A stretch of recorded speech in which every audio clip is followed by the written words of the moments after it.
We are going to finally be able to talk about some college football playoff rankings. November 1st, here we go. Beaver Let's Nation, go. let's ride. I just saw it. Let's go, baby. Okay, so let's start this. Welcome, by the way, officially to the first happy hour presented by Dr. Pepper, in which we get to break down the initial CFP poll, Yogs. It's like Christmas in November. Let's go. In the past, we've done this, and the blood gets boiling early on. How's your blood pressure right now? I You feel okay? like I just did breath work. Like I'm feeling good. We got 5 teams in the top 25. And we'll get into, I want to get into the thoughts, but real quick, just so in case anybody missed it. So Oregon checking in at number 8, USC 9, UCLA 12, Utah 14. And how about Oregon State, the Beavs, number 23. Welcome to the party. First time the Beavs have been in a CFP ranking poll, which is just awesome. So shout out. Jonathan Smith has continued to take steps forward, and this is obviously another tangible point of that progress.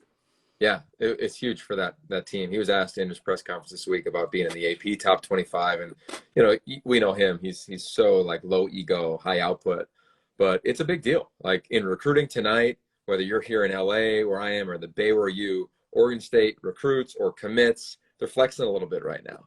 Yeah. And I think it's a huge moment. You look back at that first year, they were negative like 237 points in point differential. Here they are this year over 80.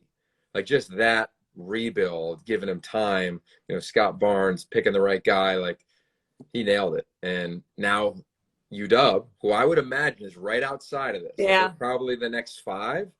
I look at this as a pseudo top 25 matchup. So winner stays in, which is going to be beneficial, I know, as we talk through the remainder teams that are in the top 25 as they compete for a CFP berth. Yeah, I think that Friday night game in Seattle is maybe the most interesting of the weekend, and in part for the reason that you just talked about. Okay, so let's go through it. I think you and I were chatting this morning, and I'm asking you, okay, what are you expecting to see? What do you think is going to happen? You talked to the committee as part of being able to present to them different Pac-12 teams, so you have been in that room per se.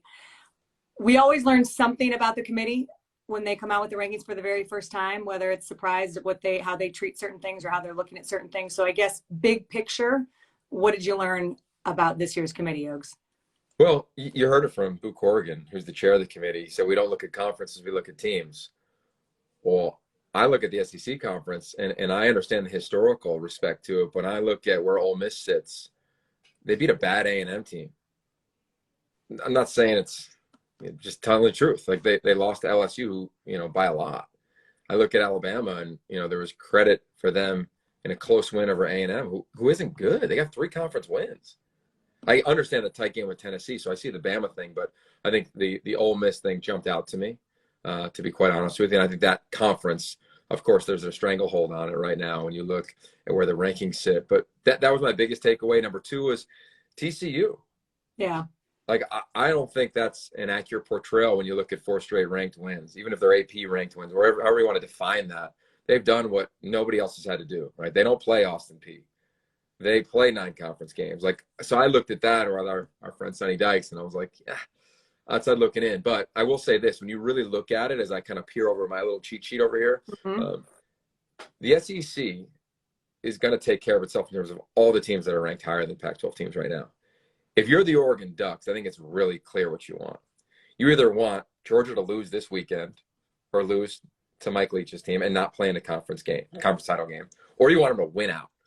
Like the worst thing in the world for Oregon is if there's a 1 loss and they lost in the SEC title game against a 9-conference game, conference champion Oregon Duck.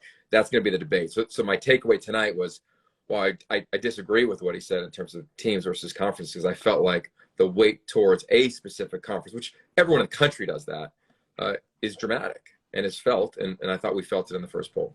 Well, we should point out the SEC has 5 teams ranked, and the Pac-12 also has 5 team ranks, the most of any of the other conferences. So, yeah, it'll be interesting, and I agree. I think TCU was the one that probably the fan base that is like, wait a minute, what are we doing? But and Clemson. Yeah. Like let's be real. Like, what have we seen? So I don't know. Like, I understand the Michigan non-con, and they should have been playing at the Rose Bowl against UCLA this year. They bailed out of that game. But it'll be interesting to see how things shake out. There's only going to be 1 team from the Big Ten. We know that. Let's hope there's just 1 team from the SEC. And then for the Pac-12, with nobody undefeated now, you're hoping for a TCU loss, a Clemson loss, which easily can happen along the last month or so of the season. Well, so you're looking at, let's talk about the 3 Pac-12 teams that obviously have maybe the clearest path in, right? Unless complete chaos happens and we get our first ever 2-loss team into the CFP. When you think about Oregon and USC and UCLA, who has the most clear-cut, straightforward path as you see it? I think based on what we've seen and what was referenced in the show, which is, they're going to take into consideration the entirety of the season. I think SC does, because of their loss in the style in which it happened at Utah, who's, they're not the highest 2-ranked team, 2-loss team, but they might be by the end of this thing. None of us would be surprised if they found their way back to the title game or found their way back to the Rose Bowl. So I look at SC with a 1-point loss on the road in a chaotic environment, all the things that went, within that game. We know what those are. I think if they can win out and beat an Oregon team in the champ game, how do you keep out a 1-loss team? If I think a TCU and a Clemson have to lose. I think if there's 4 undefeated Power 5 conference champs and you're not one of them, like, it's hard to get into that party. But I would go with SC. And then I think I still like UCLA's path. Like, they're going to want SC to continue to win, and they're going to have to play somebody twice. Right. I don't know if that's going to happen in any other league in the title game. That would happen. That's a lot to happen for UCLA if they go to the title game. So I think they're quietly kind of in the shadows right now. Everybody's talking about Oregon, the debate against Georgia. Everybody's talking about SC because they got a clean path. But let's not sleep on UCLA, who I think on tape right now, and where SC is injury-wise, for everything that we get told about them, UCLA is a stronger team, right? And just in terms of the body of work, the players on the field, the health and wellness of that program. So a lot to be discussed over the course of the next 4 weeks. Yeah, it'll be interesting to see if UCLA can keep it rolling. They've got ASU 6:30 p.m. on the road. And Sun Devils, I saw him in person this past weekend in Boulder. And I'll tell you, Trenton Bourguet, he's got something. And they found something there in the tight end position. So we'll see how that one plays out. Truly, though, the only ranking that really matters, Yogi, we know it, is the one that comes out December 4th, of course. But we're going to have a lot of fun debating all this. But my blood pressure feels lower than it has in recent years. That's good. Yeah, I think mine is a little lower, but I don't like what the Ole Miss thing to me. I'd be curious what that dialogue was in the room, where they sit. I'm curious what the dialogue was, of course, around TCU, even Oregon SC. Like SC is put in a really healthy place right now. So I'd love to learn more. Of course, we won't. But overall, for the health of the league, I think it's impressive. And my last note on the Ducks, they're going to play. Okay, we see the 5 teams that you referenced. They'll have played, if they go up against SC in the title game, 4 of the 5, everybody but themselves, right? Like, that'll be the case. And they have to play Washington, who we think is outside looking in right now in the top 25. So by far, you could look at Tennessee, Ohio State. You could look at any of the teams that are ranked higher than Oregon now. Their path is dramatically more challenging than everybody else's. Yeah. So with that, they're going to need a little help because of the narrative and what they put on the field in week 1.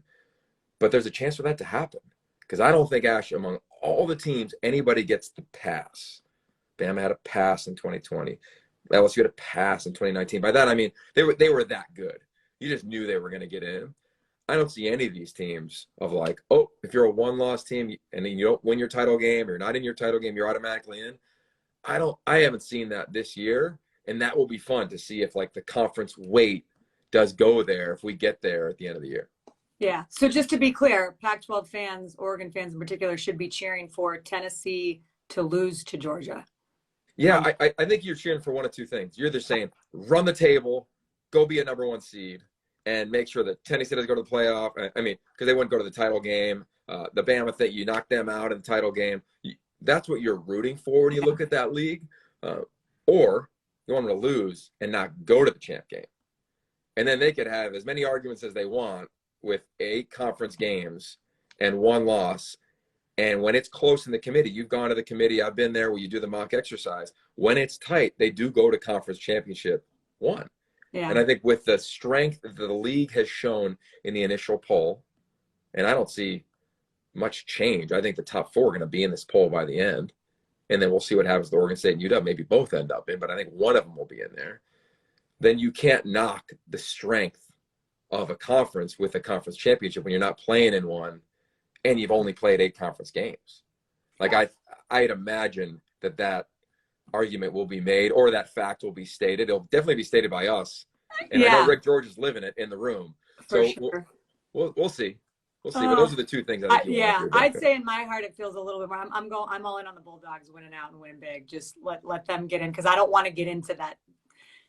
Oh, really? Yeah. Rational debate that you just brought up about. Yeah. But no, it'll be interesting to see how it all plays out. All right, there's a lot that needs to happen before now and when it all is said and done, as we've referenced. What did you learn? I got to ask you, Yogs, and please, love that there's so many people joining us on this Tuesday afternoon. Glad to have you. Go Cougs. Yes, Jeremiah. Please let us know what you thought about your team, the rankings, anything you loved, anything you hated, any questions you got from my man Yogi. Lay it in there in the comment section. But Yogs, when you look at what happened this weekend and you got to call a really entertaining game, USC Arizona, a lot happened in that one. We needed like 2 hours to debrief that game when I talked to you on Saturday. But what did you learn about USC this weekend?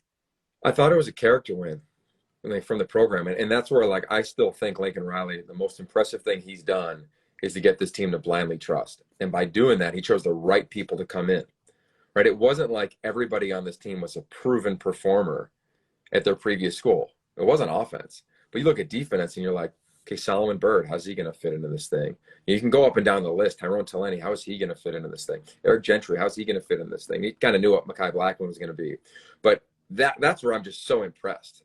I mean, they had to reshuffle a deck in a bunch of key spots.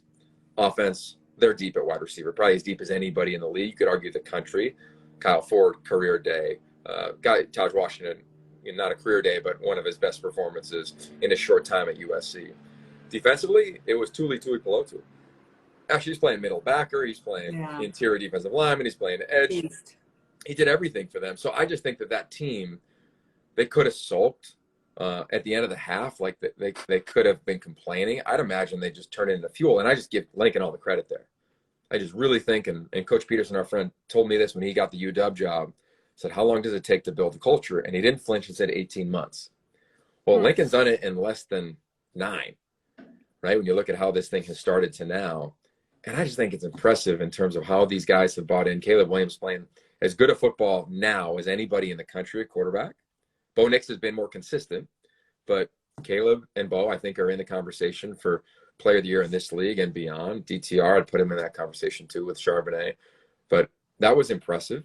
And we'll see, because they got a Cal team that is angry, frustrated, all the things in a late night Pac-12 after dark game Saturday night. They should take care of business, but they're going to have to be dialed in on that, because we've seen what Justin Wilcox's teams can do. Yeah, there's no doubt about that. And I think to your point about the quarterbacks, David Shaw in his press conference today, he just, kind of out of nowhere said this league, I don't know if enough people are paying attention, but this league has the best quarterbacks top to bottom. And put them up against any other conference in the country in terms of the caliber and how good they are everywhere, week in and week out, and how you have to prepare. And I loved what he said. He said, I know 11 coaches who will celebrate the day that DTR is no longer in this conference, because he's tough to prepare for, because all the things he does, and he talked about his growth and all the rest. So yeah, it's been fun to watch the quarterback play. Who'd you ride with? If you could take one quarterback and ride with them the rest of the way, who'd you take right now out of the Pac-12? It's really a challenging question, and I'm frustrated you asked it. But no, I mean, it's hard it's hard to pick your top 6. Yeah. Part of me says, well, I saw what Cam Rising did at the end of that SC game. Like, I want to ride with the alpha's alpha. Bo Nix has been playing out of his mind. I think he's worthy. Ted and I are going to talk about it this week. Both of us are Heisman voters. He's in the conversation for the Heisman. Dorian, to your point, and Coach Shaw's point, has been a beast. The last 2.5 years, his touchdown interception ratio is insane. But I go Caleb. I really would. I think he's got a 1%er type quality to him that will transition not only at this level, but the next. But we'll see. We'll see what that defense can do when they have to go to Pasadena and play an offense that has the second best offensive line in this league behind Oregon, has the best running back in this league in Zach Charbonnet, and I'd argue one of the best in the nation. And the duo with he and DTR, these receivers emerging, like, that is going to be hard, because Arizona hung around. Arizona had a chance to tie that game, chance to take the lead in that game. Obviously things didn't go their way on the field, and with the call that I know people are frustrated with. But overall, like, they're going to have to perform better, but they'll get players back. I think the schedule sets up for them and UCLA to be at their best in what will be an epic November 19th. Yeah, well said. And someone also mentioned Michael Penix Jr. Yeah, we could go down. Yeah. There's a lot. Jane Delore is playing out of his mind. Like, yeah. It's been fun. It's been fun, and it's going to be fun. The games they remember, Yogs. There it is. Played in November, as our good T-shirt. friend Heisel always used to tell me. Okay, well, before we go, we got to talk about the team that you get to go see in person this week in Utah. And there were a lot of questions I saw that popped up in the comments about what do you make of Utah? Where's Utah at? So give us as Utah gets ready to play. And I think no one was expecting Cam Rising not to be in the game against Washington State, and all of a sudden here comes Bryson Barnes, and we talked about how impressive that was, that they've been doing this without, I can't think of a team, at least off the top of my head, Yogs, that has been able to win with more star players that are not playing, that have been knocked out, especially on the offensive side. It's like every week there's somebody that's not playing for Utah and they're still winning. Yeah, and they're critical positions, and they're not just the ones that we love talking about, right? Cam Rising, obvious. Dalton Kincaid getting banged up, Brant Keithy, of course, but they lose their center in the final drive of the game last week, where they've got to ice the game. And Devon Vele makes it was either Vele or Enos, incredible catch on the third down, right in front of the sticks, right? They lose their safety, RJ Hubert, to a targeting penalty. They started playing the last 2.5, 3 games, this new defensive look with 3 safeties. Like, they've just adjusted. Again, a culture win. That's why it's no surprise to see the 4 teams, and even 5 with Oregon State, in the rankings. Like, they're so healthy. Chip has built it over time. Jonathan, over time. Kyle, over 18 years of time. Lincoln, efficiently. Dan Lanning, of course, dramatically efficiently in terms of bounce back from the first game of the season. Yeah. But I'd say for Utah, Ash, they're getting healthier, right? Like, I hope to see Cam Rising. Hope to see Dalton Kincaid this weekend. Their schedule, again, it's not easy. They're going to have to slow down this high-powered offense of Arizona, but I will not be shocked if they go to Eugene and steal one. I say that because they've been in those environments. This culture's been in big games with crazy crowds, been on the road. Look at the first game of the season. I think if they play Florida in week 2, they win the game at Florida, right? 20 missed tackles, like, just a challenging environment for them. They got away late. We know how the game ended. There's legit. Like, they are legit. I think you look at other 2-loss teams, you're like, Penn State, I don't really know. Syracuse, I don't know. NC State, the quarterback's out for the year. I don't know. Utah, we kind of know. We do. And we'll continue to find out more. Utah, Arizona, 4:30 on the Pac-12 networks on Saturday. For those of you just joining, hello, great to have you. We are about to wrap up our first happy hour presented by Dr. Pepper of the year, but we'll be coming to you live every Tuesday after the CFP rankings are out. And again, 5 Pac-12 teams in the top 25. Yogi, I'm going to leave you with the question that I always ask. Who do you believe in most right now? Like, what do you know that you know as we sit here on November 1st? Well, I'll say 2 things, if I may. You may. What I know for sure, because I think it's important to shine a light on this game, is that Stanford, for the 5th consecutive year, has a set the expectation game with our good friend Brenda Tracy. Brenda Tracy continues to impact not just the college football landscape, but the sport landscape, the landscape of humanity around awareness on sexual and relationship violence. David Shaw was the first coach in America to have a set the expectation game. We called it Arizona State game 5 years ago. And he makes sure that his players sign a set the expectation pledge prior to even touching a football when they get on campus. That pledge says, I'm going to set the expectation. When I walk into an environment, women are going to feel safe that the football guys are there. So I think that is the coolest and most impactful part of what will happen Saturday. So Can I jump in really quick on that, just to underscore that? Because he talked about this in his press conference today, and I want to just second hat tip him because and I asked him, I said, David, what have you seen the impact it has made on your program? And he just said that's that exact word, impact. And it's not just on our players and the football guys.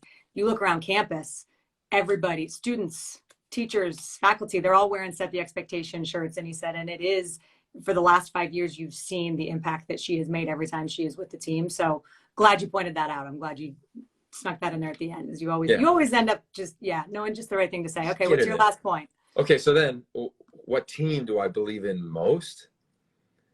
I got to stick at the top with the Ducks. What I was calling our game kind of around the same time, like getting ready for the Cal Oregon game a week ago, and you're just kind of peeking at the score, and you're like, whoa, whoa, whoa, it's upset city here? What's going on here? Bo Nix turns the ball over. Oh my God, what's going on here? Mm-hmm. But you go back and you watch it, and they handled them. Right? It was explosive plays, it was creative plays, and they weren't great on offense, but the ability to check the ball down to the backs, I think 3 or 4 backs, like over 50 yards receiving. Like that to me is playing quarterback. That's not just playing catch and throwing it to green grass. It's just taking shots at Troy Franklin and Chris Hudson. That happened, but he found his tight ends when he needed to. He threw an amazing play, Bo Nix across his body. He checked it down. The defense, man, they got off the ball. I mean, they got off the rock. Christian Gonzalez looks like the first-round pick that we've been hyping up all season. Did it on special teams, did it at corner, been on an island since the Arizona game to a large degree when he played one of his better games of the year. So I believe in the Ducks. I think they're playing the most complete football. I really do. It's great to see UCLA bounce back. Yeah. And think about that program. Clancy Pendergast can just step right in. Good to see Bill McGovern on the practice field today. Saw that on social media earlier. So hopefully he's doing extremely well. But I go with the Ducks. Best offensive line in the league, one of the best in the country. And I will say my last point. We want to play the historical game and give I'm going to get all boily now, right? You want to give the SEC all this credit for the league. I get it. And you better give this Oregon offensive line credit for rolling Ohio State last year. It's the same dudes. It's the same dudes. So, Georgia, go ahead and lose this week or next week, or roll everybody, and then we can talk in December. I love it. It wasn't going to be a happy hour Dr. Pepper if we didn't get Yogi at least a little riled up, so I'm glad that happened. Thanks to all for joining. We'll be back next week. Yogi, have a blast in Salt Lake City. Oh, Perfect. Yeah. Sell out. Time of the year to be there. Snow. It's going to be good. Yeah.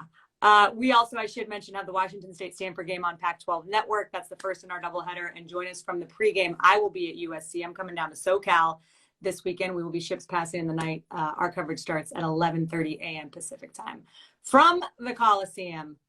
Much love, everybody, and enjoy your Tuesday.